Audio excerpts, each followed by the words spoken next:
ఈ కథ జర్మనీలో రియల్గా జరిగిన ఒక భయంకరమైన కథ.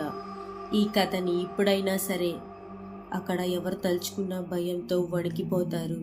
సునైనా అనే ఒక అమ్మాయి ఉండేది.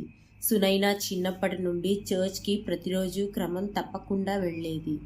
సునైనాకి చిన్నప్పటి నుండే దైవభక్తి బాగా ఉండేది. తను ఎప్పుడు చాలా సంతోషంగా ఉండేది. కానీ సునైనా జీవితం బాధాకరంగా మారుతుంది అని ఎవ్వరూ అనుకోలేదు. సునైనా తల్లిదండ్రులు తక్కువ ధరకి వస్తుంది అని ఒక పాత ఇంటిని కొన్నారు. సునైనా మరియు తన కుటుంబం ఆ ఇంట్లో కొన్ని రోజుల వరకు బాగానే ఉన్నారు. ఒకరోజు రాత్రి సునైనా బైబిల్ చదువుతూ ఉంటుంది.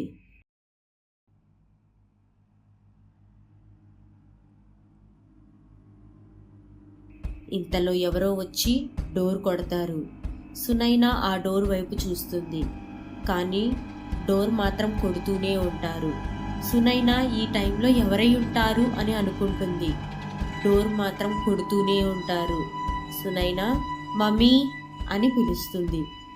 అయినా డోర్ని కొట్టడం ఆగదు. సునైనా వెళ్ళి డోర్ ఓపెన్ చేస్తుంది. అక్కడ ఎవ్వరూ ఉండరు. కొంచెం బయటికి వచ్చి చూస్తుంది. దూరంగా ఒక నల్లటి ఆకారం నుంచొని ఉంటుంది. అది చూసిన సునైనా ఎవరక్కడా అని అడుగుతుంది. అక్కడే ఉన్న నల్లటి ఆకారం అక్కడే నుంచొని సునైనా వైపే చూస్తూ ఉంటుంది. ఇంతలో సునైనా వెనకాల నుండి ఎవరో వస్తున్నట్టు సునైనాకి అనిపిస్తూ ఉంటుంది. వెనక్కి తిరిగి చూస్తూ సునైనా తన దగ్గరికి ఓ 2 నల్లటి ఆకారాలు వస్తూ ఉంటాయి. అది చూసిన సునైనాకి భయంతో ఒళ్ళు మొత్తం వణికిపోతూ ఉంటుంది. వెంటనే లోపలికి వెళ్ళి డోర్ వేసుకుంటోంది సునైనా. సునైనాకి మరలా వెనకాల ఎవరో ఉన్నట్టు అనిపిస్తూ ఉంటుంది. తను భయంతో వెనక్కి తిరిగి చూస్తుంది. బెడ్ పైన ఒక నల్లటి ఆకారం కూర్చొని ఉంటుంది. అది చూసిన సునైనాకి ఏం చెయ్యాలో అర్థం కాక అక్కడే భయంతో నుంచొని చూస్తూ ఉంటుంది. ఇంతలో వెనకాల నుండి సునైనాని 2 నల్లటి చేతులొచ్చి పట్టుకున్నాయి. సునైనా బెడ్ మీద ఆ అని అరుస్తూ ఉంటుంది. ఇంతలో సునైనా వాళ్ళమ్మ వస్తుంది. సునైనా వాళ్ళమ్మ అడుగుతుంది ఏమైంది అని. సునైనా లేచి చూస్తే ఎదురుగా సునైనా వాళ్ళమ్మ ఉంటుంది. సునైనాకి ఏం చెప్పాలో తెలియక ఏదో పీడకల వచ్చిందమ్మా అని చెప్తుంది. సునైనాకి ఏదో తెలియని ఒక భయం, మనసులో ఒక అలజడి అనిపిస్తూ ఉంటుంది.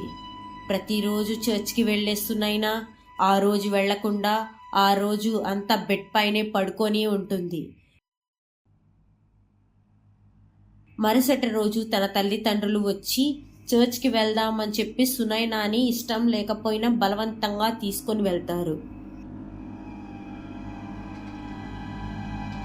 చర్చ్లో అందరు ప్రేయర్ చేస్తూ ఉంటారు. కానీ సునైనా మాత్రం ప్రేయర్ చేయలేకపోతుంది.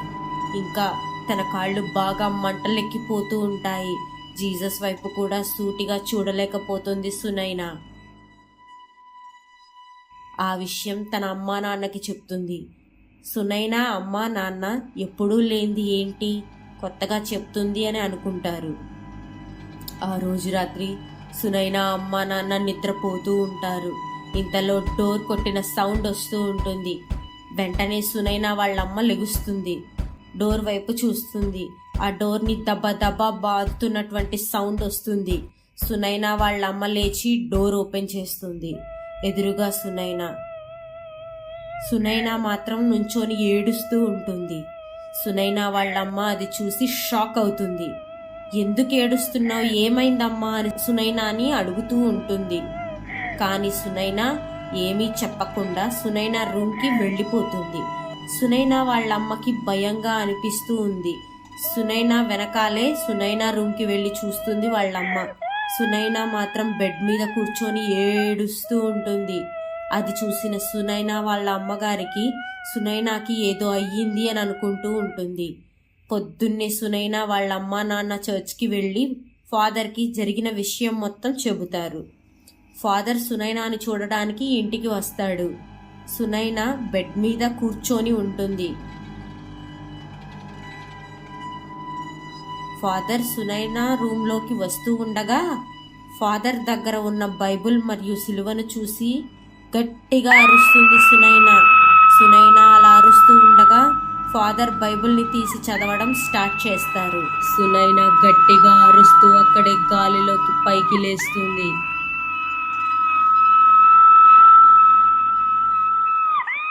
అది చూసిన వారు చాలా భయపడిపోతారు. అప్పుడు వాళ్ళకు అర్థమవుతుంది సునైనాకి దెయ్యం పట్టింది అని. వాళ్ళు వెంటనే బయటికి వచ్చేస్తారు. మీ అమ్మాయికి దెయ్యం పట్టింది, ఎవరైనా దెయ్యాల్ని వదిలించే ఫాదర్స్ని పిలిపించుకోండి అని ఫాదర్ సునైనా తల్లిదండ్రులకి చెబుతాడు. కానీ జర్మనీలో ఇలాంటి వాటికి పర్మిషన్ ఉండదు.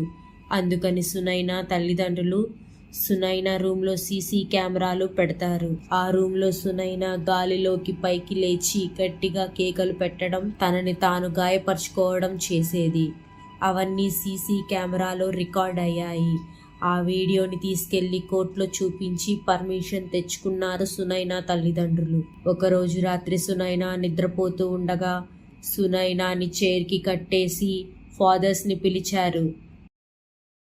ఫాదర్స్ లోపలికి రాగానే సునైనా లేచి గట్టిగా కేకలు పెడుతుంది.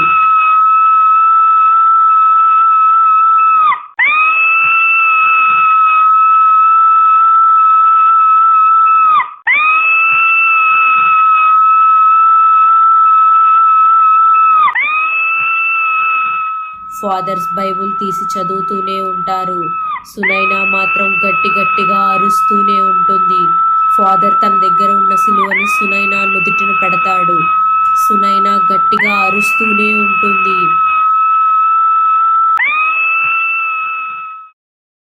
సునైనా ముందు 4 ఆకారాలు వస్తాయి.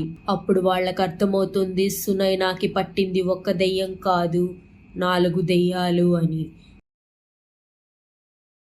ఆ దెయ్యాలు కూడా అరుస్తూనే ఉంటాయి. ఫాదర్ గట్టిగా అరుస్తూ, మీరెవరు, ఈమెనెందుకు హింసిస్తున్నారు అని అడుగుతాడు. ఆ 4 దెయ్యాలలో ఒక దెయ్యం అంటుంది, ఈ ఇల్లు మాది, మా ఇంట్లోకి వచ్చి ఉంటున్నారు, మా ఇంట్లోకి ఎవరైనా వస్తే మేము ఊరుకోము అని చెబుతుంది. అందులో మరో దెయ్యం ఇలా అంటుంది, నా బెడ్ మీద వేరే వాళ్ళు పడుకుంటే ఊరుకోను అని. ఇంకో దెయ్యం ఈ ఇల్లు వదిలిపెట్టిపోవాలి అని అంటుంది. అలాగే చివరిగా ఇంకొక దెయ్యం ఈ ఇల్లు వదిలిపెట్టి వెళ్ళకపోతే అందరూ చచ్చిపోతారు అని చెప్తుంది. అది విన్న సునైనా తల్లిదండ్రులు భయపడిపోయి, మేమిక్కడ నుండి వెళ్ళిపోతాము, దయచేసి మా అమ్మాయిని ఏమి చేయొద్దు అని అంటారు. ఫాదర్ గట్టిగా అరుస్తూ, వాళ్ళు వెళ్ళిపోతారంట, మీరు ఆ అమ్మాయిని వదిలేసి వెళ్ళిపోతారా అని అడుగుతాడు. ఆ దెయ్యాలు, వాళ్ళు ఈ ఇంటిని వదిలేసి వెళ్ళిన క్షణమే మేము ఆ అమ్మాయిని వదిలేస్తాము అని చెబుతాయి.